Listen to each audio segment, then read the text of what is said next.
1. Michael Madison. Michael Madison, a convicted serial killer from East Cleveland, Ohio, was found guilty of committing at least 3 murders, all of which were women. During his sentencing hearing, Van Terry,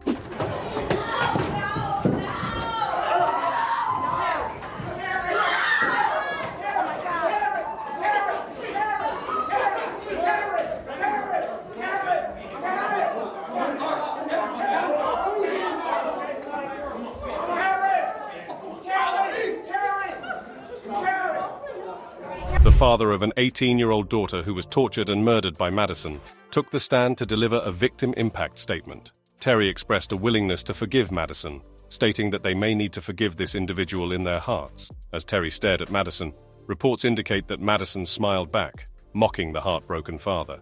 Terry leapt across the room in an attempt to body slam the defendant, missing him by mere inches. Terry was released without charges, and in 2016, Madison received a death sentence. Today, he is on death row, waiting for his eventual execution.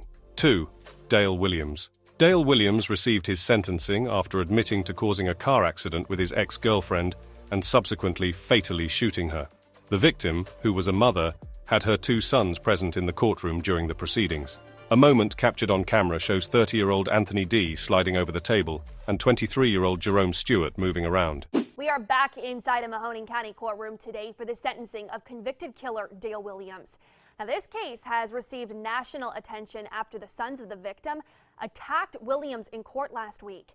Because of all that ruckus, sentencing was delayed until today. Today was a much different scene for Williams' sentencing. He was convicted of running Pleasure's car off the road in June 2017, causing her to crash along a busy street of Market Street in Youngstown. He then shot and killed her on the sidewalk, all during the morning rush on camera. His sentencing today comes 2 years after he pleaded guilty to killing Pleasure.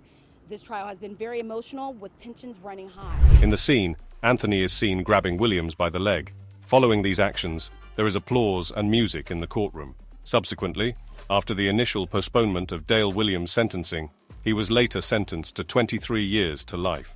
As for the 2 sons, the judge handed them a 30-day jail sentence for charges of assault, contempt of court, and obstructing an official business. 3. Larry Nassar. Larry Nassar, now a convicted sex offender in the United States, served as the team doctor for the U.S. Women's National Gymnastics team for 18 years. During this time, he had access to numerous girls and young women whom he abused.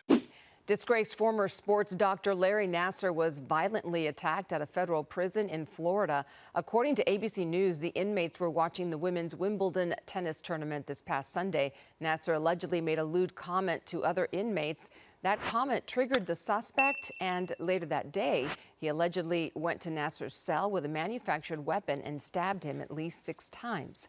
Nassar suffered a collapsed lung in the attack, but is currently in stable condition. The impact of Nassar's actions has been devastating for one family, with the young female speaker expressing the profound suffering she and her sisters endured due to Nassar's despicable sexual assaults.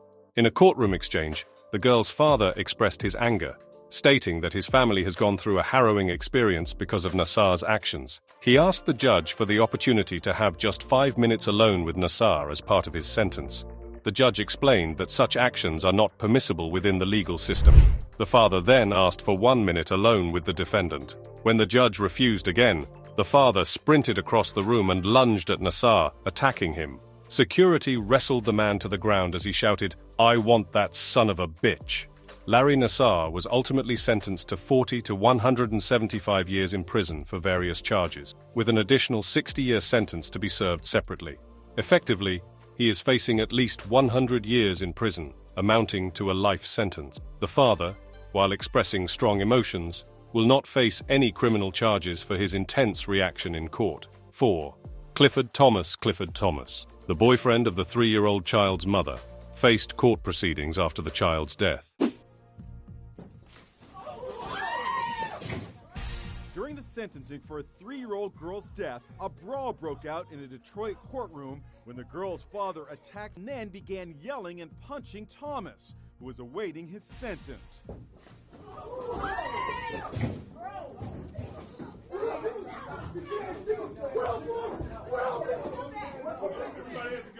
The courtroom was cleared and rescheduled. Jamila died in September 2014, which was determined to be a homicide. due to multiple blunt force injuries. The child's biological father, Dwayne Smith, was preparing to deliver a victim impact statement during the sentencing when he attacked Thomas, punching him before being restrained by security. Clifford Thomas received a sentence of 57 months to 15 years for involuntary manslaughter and 1 to 2 years for resisting and obstructing a police officer. The mother's sentence included 7 to 15 years for involuntary manslaughter and 14 to 25 years for first-degree child abuse. Despite the emotional proceedings, the judge chose not to hold Dwayne Smith in contempt of court. 5. Tristan Lamarelle. Tristan Lamarelle admitted guilt in the shooting death of his wife. After speaking for a bit, Wilson breaks from his emotional testimony and turns his full attention to Lamarelle. Since the words don't appear to have any effect on Lamarelle, Wilson tries a different approach.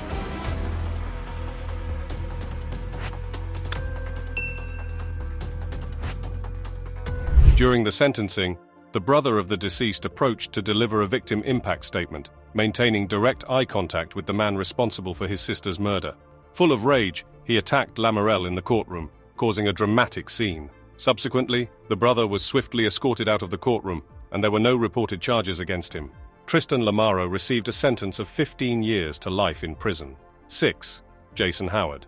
Jason Howard found himself in a courthouse facing charges related to a murder, but 5 months prior, his ex-girlfriend and 3 children were discovered dead in their home. Howard was the sole person of interest. I mean, I was a protector and a provider for my family, but I wasn't there to protect them and die with them, and I wish I was. I mean, to be honest with you, I'd rather be dead. Right? Chaos erupts in an Ohio courtroom. I was shocked. I couldn't believe this was happening right in front of me.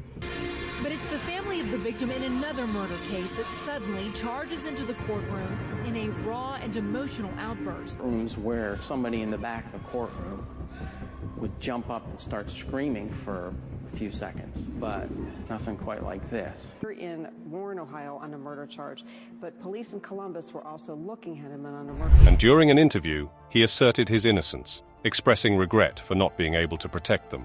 Despite being in court for a different murder, the quadruple homicide involving his ex-girlfriend and children remains unsolved to this day. The ex-girlfriend's family believes Howard is responsible, leading to an intense courtroom situation involving the victim's brother and cousin, both assaulting Howard. They were consequently charged for their actions. How do you think you'd feel facing your loved one's killer or abuser in court? Let us know in the comments below, and make sure to hit that subscribe button for more content.